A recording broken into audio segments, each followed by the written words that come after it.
Muraho neza mukomere nitwa Niyongabo mwanya nk'uyu nguyu n'amasegonda makeya nshaka kugira ngo tuganire. Ufashe stade Amahoro yubatswe ku bwa Habyarimana ikavugurwa kuri leta ya Kagame, ukayuzuzamo abafana batekereza bameze nka Kagame, abafana 45 bameze nka Kagame, ugafata ikipe y'igihugu 11 ukabagira Kagame, n'abaramplas ukabagira Kagame, n'umusifuzi ukamugira Perezida Paul Kagame, n'abalinesmen ukabagira Perezida Paul Kagame, n'ubundi ikipe ntabwo yatsinda. Ntiyatwara igikombe na kimwe cy'isi, ntiyatwara igikombe na kimwe cy'Uburayi, ntiyatwara igikombe na kimwe cy'Afrika, ntacyo na kimwe yakora. Kubera iki? Amatiko, amashyari. Urabona uzarebe ku giti cya Perezida umusaruro ni uwuhe? Ibintu byose byiza Perezida Paul Kagame. Ninde wubatse u Rwanda? Perezida Paul Kagame. Ninde ngwagaritse jenoside? Perezida Paul Kagame. Ninde udahari igihugu ngo ntabwo cyabaho? Perezida Paul Kagame.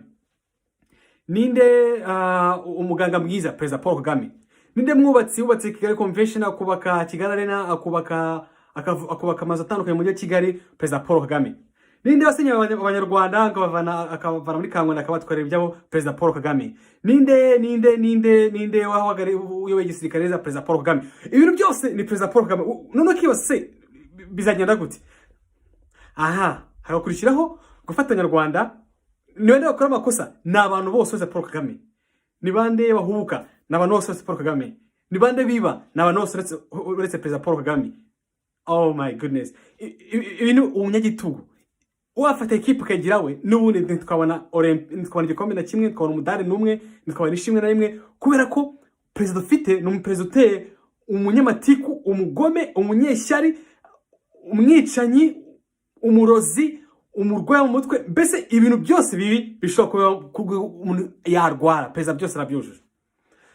Ngo ndekubeshye, Perezida wabaye impunzi akaba munzi imyaka 30, nyuma y'imyaka ngayoboye dufite impunzi zikubye exponential growth.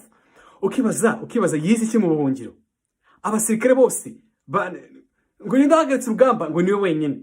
Nahe aba ba Fred Gisarwiyama ntacyo amaze, batamazire Adam Oscar Kayitare n'abatinya, abo bose bari kumwe nawe ntacyo bamaze. Abari muri FAR ubu ngubu bitwa ex FAR ntacyo bamaze. Perezida Habyarimana ntacyo amaze. Mbese kibaza ko Perezida w'ubu turi nk'ibigoryi cyangwa sinzi ibintu atekereza ko dufite mu mutwe wacu. So birababaje cyane. Niyo mpamvu nyuma y'imyaka 30 utuvuga ngo umuntu wakunda igihugu, ureba we ku giti ugasanga ibintu byose yarabitwaye. Uzibanza afite Kagugu, Igisozi, Kinyinya, amazu yose yubatswe mu bantu abapapeti biwe barango Denis Karera, Hatari Sekoko, James Musoni. Ibi byose batunze ngo nabakire, byose bya Kagame. Nuvuga ngo niwe mukire, aba yasanze ari abakire barwigara barapfuye, bitavye Imana, barapfuye, barabishe. Rubangura yitavye Imana. Majyambere ibyo murabibona, Mirongo ahora mu manza, bahaje Nyanza bose babakene. Abashinze amashuri Damien Habumuremyi, Christian University ifite ibibazo. washinze igitwe urereza Gerard baramufungiye urujugiro, bamutesheje ibi byose azana kubishyanga. Mbese niba ari umuntu ufite umwako, sinzi uko navuga, umugome wa mbere ni Perezida Paul Kagame. Akagira ngo ntabwo tubizi, ngo yaje gufasha ngo abatutsi barapfuye. Abantu bose niba ari abantu bapfa buri munsi ni abantu ngo yaje gufasha abatutsi. Uriya reka tere abari hanze benshi, abatutsi abapfa buri munsi kuva ku munsi wa kabiri gatatu kana gatanu nabaki abatutsi. Ngo ni ngoma y'abatutsi yahehe. Sinzi ikintu Perezida Paul Kagame tugomba gukora kugira ngo tubwikize. Niba umuntu uteje ikibazo wa mbere, uteje ikibazo ukavuga ati mbega ni ijyana Imana yaduhaye, ni Perezida Paul Kagame. Uteje ikibazo sinzi uko nabivuga. Ugiye kuvuga ngo ukunda urubyiruko, ufashe miliyoni 10 z'amapaundi, miliyoni 10 ndeka dokube n'igihumbi, miliyoni 10 0 rimwe leta miliyoni 100, miliyari imwe, hafi miliyari 10 z'abanyarwanda ngo ushize muri Visit Rwanda. Ari n'amafaranga make n'urugero. Ngo baratwamariza ibiki? mu gihe no gusura ibikorwa gukora ubukerarugendo umunyagihugu birahenda. Ufata miliyari 10 ukazitanga zikagenda zigasohoka mu mafaranga y'u Rwanda, zigasohoka zikajya mu mahanga. Nutekereza ko ufite urubyiruko, wafata urubyiruko 100,000 buri ukamuhereza miliyoni 1, miliyoni 10 n'urugero, ukabagabanya amafaranga miliyari 10 z'abanyarwanda, ukagabanya urubyiruko rwose 100,000 n'urugero. Ubwo uribaza create ibikorwa abanyarwanda bakora nibakongera kuryama bakora ijana n'amanywa, kuko kugira uzatunga miliyoni 10 urubyiruko mu Rwanda byagutwara n'imyaka 10 utarayigeraho. Ariko perezida nimba abona ashaka barako turi bicucu gufata urubyiruko ukarukenesha amafaranga yafata ukayajyana hanze, idolari rikajya ritakara buri munsi ritakaza agaciro, kumbi umaze gufata amanota y'ijana yose arenga miliyoni 24 uyajyana mu Burusiya. Forex bureau akabaraho abagize ibibazo, abanyarwanda ko amafaranga bazi ko ngo ari bayahishe, kumbi miliyoni ari gusohoka igihugu joro n'amanywa. Ako perezida yumva dufite abimba turi nk'abasazi, sinzi natekereza mu mutwe we, ajye ubona ko nakora gisigaye no gukora revolution, no gukora y'ubwabaga byose tugagra tusana igihugu cyacu. Nta kuntu bishoboka yuko perezida yagira miliyari ntabwo biliyoni ni miliyari y'amadolari, tuvuga na 500 z'amadolari wenyine. Akora iki? Umushara we ntabwo renga 3,000 by'amadolari cyangwa 4,000 simbizi. Uvana nayafatisha umuryango wiwe, ubibaza amafaranga yabonye gute?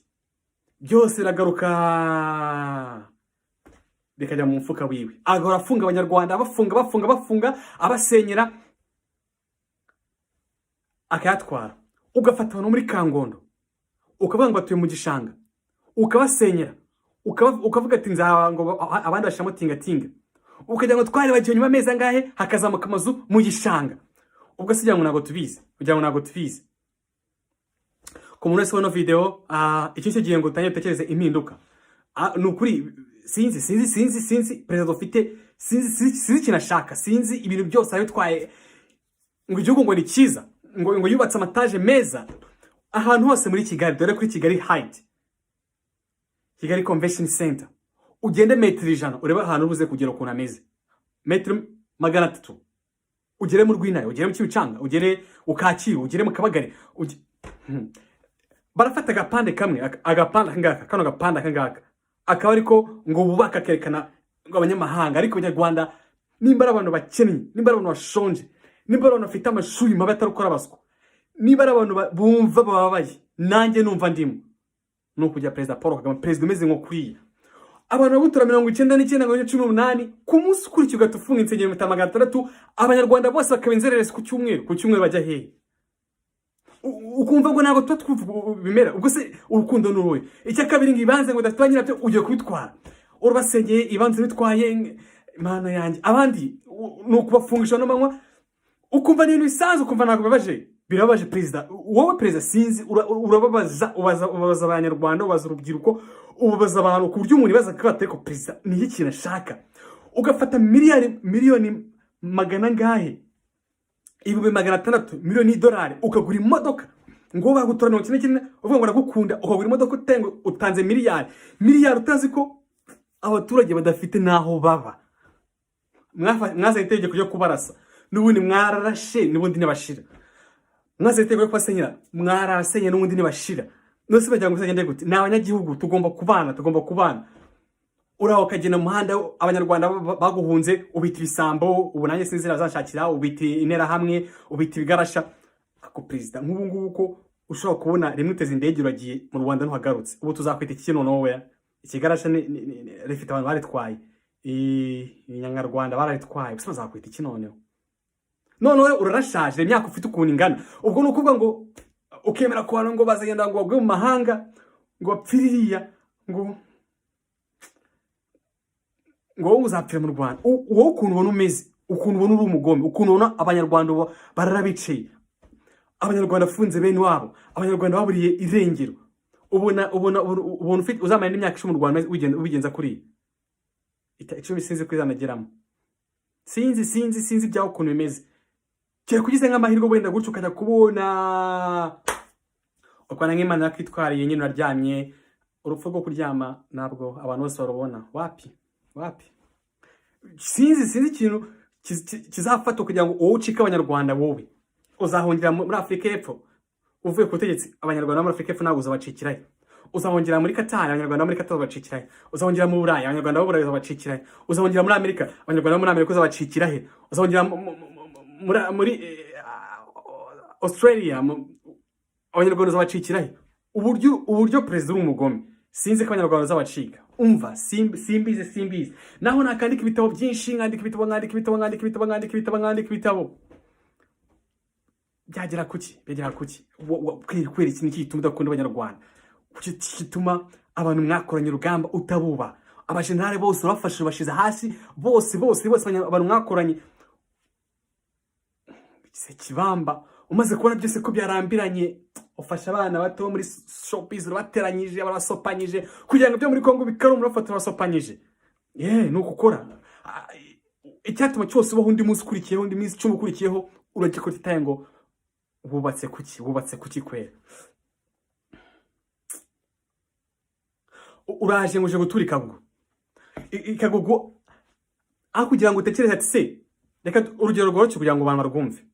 Ku perezida kuva Gacuriro ku nzu yawe kugera ku bitaro bya Kagugu ni ugende kuri speed mugendera wirukanga cyane ni nk'iminota 3 cyangwa iminota 2. Kuva Gacuriro kagera King Faisal ni kuri ya speed mugenderaho we harimo amakoni menshi wane ku bitaro mu muhanda ni minota 8. Ubu se uramutse urwaye bakujyana he? Bakujyana Faisal. Wenda ufite n'ibitaro wawe, twaza ko nta bitaro ufite cyangwa ufite. Ariko ni ubwo se uramutse urwaye ubutabazi ubuzima bwawe buhagaze minota 5. Kugira Faisal minota 8, kugereka ku bitaro bya Centre de Santé Kagugu ari minota 2. Nakuvuga ngo wakemera ugapfa kugira kujyana Kagugu. Nyamara mu gihe abatwika Kagugu benshi barenga 30 bajya kubabyarira bakabura imiti bakirirwa bahicaye umunsi wose, kugira ngo uze uteze imbere abo wasanze urabirengagije. 2020 haje projet ya mbere kuvugura Faisal, wayivuguriye. Na n'ubu ngubu sindi projet yo kuvugura Faisal. Kugira here aho utuye. Asubundi ubundi barakuduturanye cyangwa barawenda yuko ari mu mahanga. Uva ko turanye mahanga ku buryo uza aho uteze imbere ukatwirengagiza. Ugatuba tago bashire Simba supermarket. Simba n'ibitaro ni iki gifite akamaro kwe. Ngo bavugurura umurenge akawuvugura ngo bavugurura ibitaro. Umurenge n'umundi uba no munsi yiti bajya kuhakorera n'ugusinya nta kindi bisaba, ariko ibitaro ke bikananirana. Ugasanga amashuri ya Kagugu